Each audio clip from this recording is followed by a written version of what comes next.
Hey, leader, we are talking about wisdom, the book of Proverbs. I put it into 6 categories. The 5th category of that is obedience.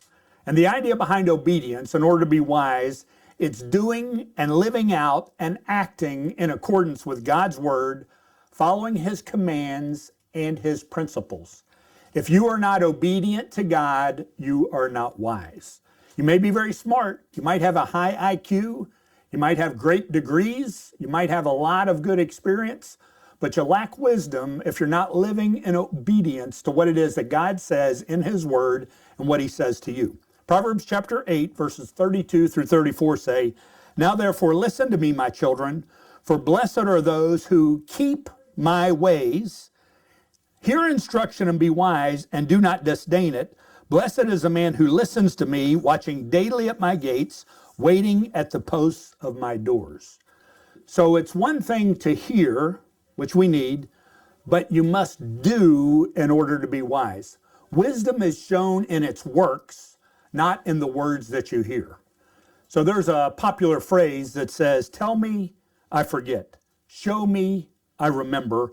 Involve me, I understand." Statistics say we remember 5 to 10% of what we hear, not very much, 10 to 30% of what we hear and say, but we remember 90% of what we hear, say, and do.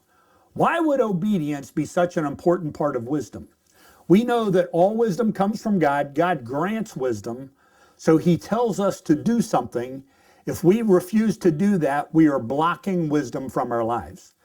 Can you imagine somebody going out for the football team and they show up the first day and the coach says, "We're going to run some sprints." And the guy says, "I already know how to do that. I don't need to run sprints."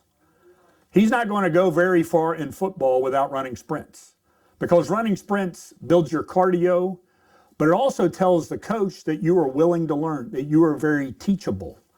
Without being teachable, hearing from God, obeying him, changing what you're doing to do what he wants you to do, without that part, God does not know that he can trust you for greater things to come. So here are 3 ways that you can increase your obedience. Number 1 of those is to recognize knowing is not the same as doing. In our lives, and maybe this is particularly in church lives, I grew up in church, heard a lot of sermons. So when I hear a sermon, I'll say, "Oh yeah, I know that. I've heard that. That's not new information." But you see, that thinking in my life, that is not obedience. That's actually disobedience. The question is not, do you know it? The question is, do you do it? And we get that mixed up to where we think, well, I know it, so I don't have to actually do it. Most people know to have a daily quiet time. The question is not, do you know it? The question is, are you doing it? So God's standard for obedience is, are you doing it? Not, do you know it? You have to know it first, but after you know it, what are you going to do with it?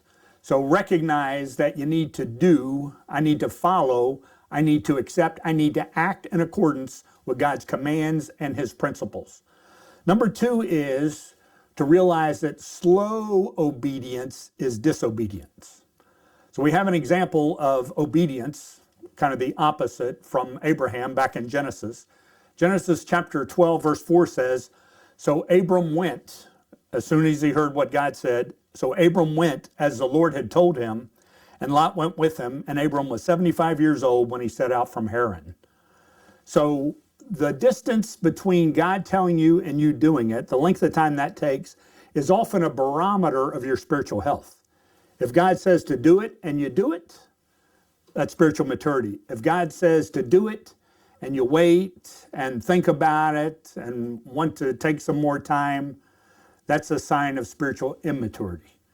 I've known people for years, they've known what God wanted them to do, but didn't do it. For some, a 42-year-old telling me he's struggling because God called him into youth ministry. Well, he's probably even past the age of most youth pastors, or a few older than that. Why wait so long? So when God says it, you do it. Now, I will give you a caveat here. I came across this the other day. So when God has something big for you to do, and you know that he wants you to do it, there's going to be some time you're going to need to take to figure out how to get that done. There's something I'm working on right now. Huge project, the biggest thing that I've ever attempted. So there are a lot of parts to that. So I'm acting towards that. I'm doing things, taking steps to do that, but I haven't done the big thing yet. I really can't do the big thing yet till all this other stuff gets done. But the question is, when God says it, like, Rich, you need to call and apologize to that guy, call him up, text him right then. Or you need to make this right, you go make that right then. The Bible even talks about leaving your gift at the altar, go make it right with your brother, and then come back. Don't waste any time. When you hear about it, you should deal with that within 24 hours of that happening. Now, you may not be able to have the total sit down with them, but you can schedule to sit down with them within that 24 hours. Recognize slow obedience is disobedience. Psalm chapter 119, verse 60, David said, I made haste and did not delay to keep your commandments. If you are delaying, then you are not obeying. And then number 3 is discerning without doing is deceiving. So not only is knowing not the same as doing, not only is slow obedience disobedience, but if you are delaying, you are actually deceiving yourself. In the book of James chapter 1, it says, be doers, do it, act on it, of the word, not hearers only, deceiving yourselves. For if anyone is a hearer of the word and not a doer, he's like a man observing his natural face in a mirror, for he observes himself, goes away, and immediately forgets what kind of man he was. But he looks into the perfect law of liberty and continues in it, and is not a forgetful hearer, but a doer of the work. This one will be blessed in what he does. So I can tell you, looking in the mirror today is more fearful than it used to be. I forget how old I am until I look in the mirror every morning when I brush my teeth, because I'm looking into it and I'm not really acting on that age all day long. So don't just look into it, but act on it.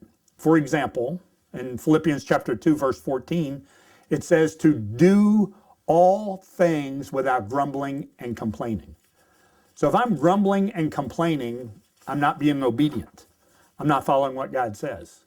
When I have that instinct to grumble or complain, if I'm being obedient, I will not do that at all. And according to this passage, it says, do all things without complaining and disputing, that you may become blameless and harmless, children of God without fault. So if I'm grumbling and complaining, I can be blamed. The other thing it says, to do all things. You can't just quit, well, I'm just not going to do it because I don't like it. You have to go ahead and do it, but do it without grumbling and complaining. Even if you're aggravated, even if somebody else is grumbling and complaining, even if you don't like it, we got to follow, to be obedient. So the person who obeys is someone who is docile and tractable, and therefore humble enough to learn.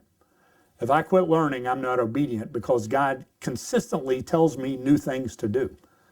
New ways to witness, new people to meet, different ways of doing things that I've done before.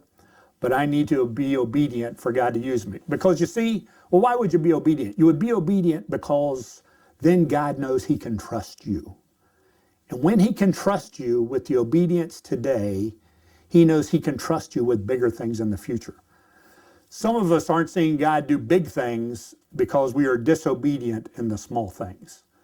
So you want to be wise, you want to be discerning, you want God to use you mightily, obey his word and his principles. He will increase your wisdom and increase your impact for his kingdom. Still not subscribed? Just hit the button there to get more leader insights and develop yourself in a way that God can use you to an even higher degree.